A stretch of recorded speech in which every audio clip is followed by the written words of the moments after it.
Hey there, I just wanted to do a quick review on this shower curtain liner that we got for our guest bathroom. This is the actual shower curtain, and then the liner that we got it's a very thin see-through liner. It wasn't a ton of money, but we just wanted something quick and easy. These usually get moldy, not these, but we've had liners that get moldy pretty quick. It does have a weighted bottom, and it was pretty easy to put on.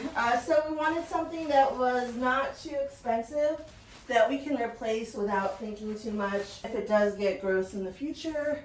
So we got this clear one because this is a small, dark bathroom, and the biggest light in here is the overhead light in the shower. If we had a shower curtain that blocked the light, then it would feel a lot darker in here, but because we got the see-through and then the white shower curtain, it does let a lot of the light from that overhead light through, and this bathroom seems a little bit brighter. So I would definitely recommend. It's just the quick, easy, see-through shower curtain. It's not super thick, but it makes it super easy to install and replace. So I would recommend if that's what you're looking for.